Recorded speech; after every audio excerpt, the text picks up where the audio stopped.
मानव समाचार, मानवता के हक में। मानव समाचार में आपका स्वागत है। मैं हूं अब्दुल रहमान। आइए देखते हैं आज की खास खबर। तकरीबन 2 साल से जारी कोरोना महामारी ने सभी कामों को तफलूज कर दिया है, चाहे वो स्कूल हो, सरकारी हो, नीम सरकारी या फिर गैर सरकारी अदारे। WhatsApp school, work from home का चलन या फिर ऑनलाइन हाजिरी ने एक गैर इत्मीनान बख्श सिचुएशन पैदा कर दी है। मालेगांव महानगर पालिका की बात करें तो यहाँ पे मीटिंगें और महासभा ज्यादातर ऑनलाइन तर्ज पर हुई, जिसकी वजह से अपोजिशन बार बार बरसरे इख्तिदार पर अनदेखी का इल्जाम लगा रहा है। पिछले दिनों हुए महासभा में इस तरह के इल्जामात अपोजिशन ने लगाए और मनमाने तरीके से ठेके निकालने, गलत तरीके से टेंडर पास करवाने के साथ साथ कई इल्जामात आयद किए। इसको लेकर हमने अपोजिशन लीडर शान हिंद से बात की, साथ ही कोरोना वैक्सीन को लेकर उनका पक्ष जानना चाहा। जो महासभा हुई वो ऑफलाइन और ऑनलाइन दोनों सिस्टम से हुई। ऑनलाइन जो लोग फुल्ली वैक्सीनेटेड नहीं थे, जो मेंबरान, उनको ऑनलाइन ज्वाइन होने की इजाज़त थी, और जो फुल्ली वैक्सीनेटेड थे उनको मीटिंग से पहले अपना सर्टिफिकेट बता के व्हाट्सएप पे भेजकर वो लोग अलाउ किए गए। तो ऐसे जितने लोग फुल्ली वैक्सीनेटेड थे वो मेंबरान हॉल में मौजूद थे।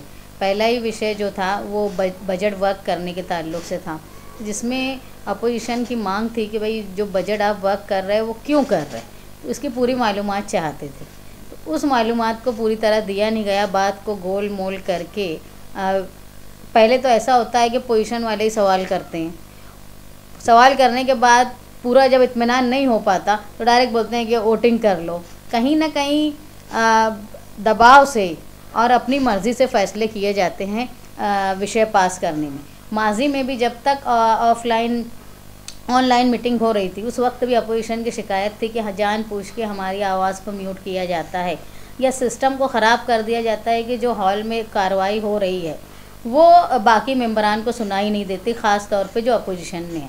तो इस ताल्लुक़ से हम लोग शिकायत करते रहे। अभी एक सवाल खुद जो पोजीशन में है सकाराम घोड़के साहब ने किया कि तकरीबन 350 से ज़्यादा विषय पास हुए, लेकिन वो ठहराव पास नहीं हो पाए, मंजूर हो गए यहाँ पर।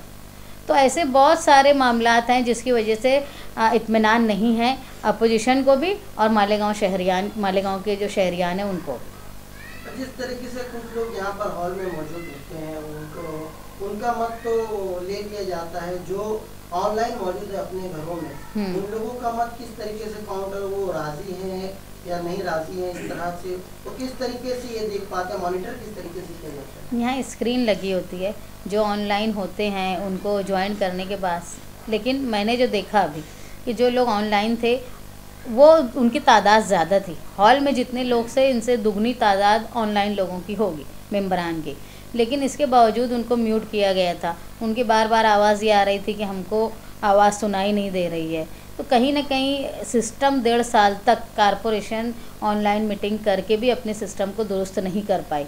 अब हमको ये लगता है कि जानबूझ के वो सिस्टम को दुरुस्त नहीं कर पाते। जिनको बोलना है उनको ही बोलने की इजाज़त देते, उनको म्यूट नहीं करते, और जिनका नहीं सुनना है, जो अपोजिशन में है, उनको म्यूट कर देते और उनको आवाज़ सुनाई भी नहीं देती और उनकी आवाज़ इनको नहीं सुनाई देती। तो कहीं ना कहीं धांधली का मामला होता।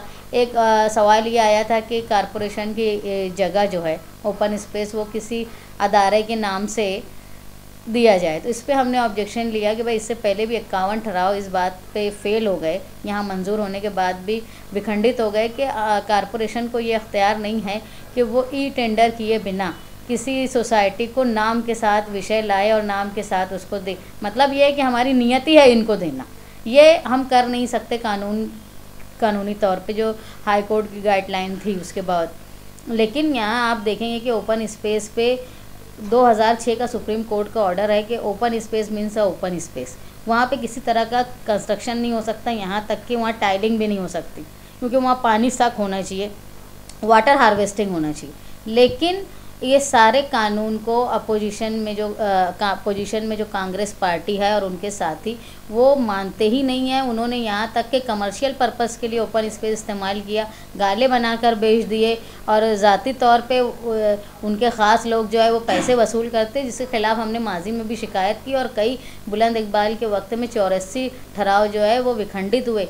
महाराष्ट्र की तारीख में किसी भी कारपोरेशन के इतने ज़्यादा ठहराव विखंडित नहीं हुए जितने मालेगांव कॉरपोरेशन के ठहराव विखंडित हुए, जो शर्म की बात है अब जो लोग पोजीशन में हैं उनके लिए। मीटिंग अगर ऑफलाइन होगी, हॉल में सब मौजूद रहेंगे, तो कहीं ना कहीं सबको बोलने का मौका रहेगा और सब बोलेंगे। तो इसके लिए ऐसा है कि आज 22 तारीख थी, 23 तारीख से एक नई गाइडलाइन है गवर्नमेंट की कि सिंगल वैक्सीनेशन के साथ भी मीटिंग में हाजिर रह सकते हैं। तो जो लोगों ने सिंगल वैक्सीनेशन किया है उनको भी आज अलाउ नहीं किया गया था, क्योंकि उनका टाइम लिमिट पूरा नहीं हुआ था, तो सेकंड वैक्सीनेशन वो कर नहीं पाए थे। लेकिन आने वाली जो महासभा होगी इसमें जो है सिंगल वैक्सीनेशन वालों को भी अलाउ किया जाएगा, जिसकी वजह से तादाद बढ़ जाएगी। हमारी मालूमात के हिसाब से सिर्फ 40 से 40 के आसपास कॉर्पोरेटर हैं जिन्होंने वैक्सीन लिए, जिन्होंने नहीं लिए उनको आप क्या कहें? जिन्होंने नहीं लिए उनको भाई ये है कि वैक्सीन लेना नहीं लेना, इसके लिए कोर्ट का भी एक तरह से फैसला था कि दबाव नहीं डाल सकते। ये हमारी नेचुरल फितरी आज़ादी का सवाल है। तो फितरी आज़ादी के हिसाब से किसी पर हम दबाव नहीं डाल सकते कि वह वैक्सीनेशन के करे।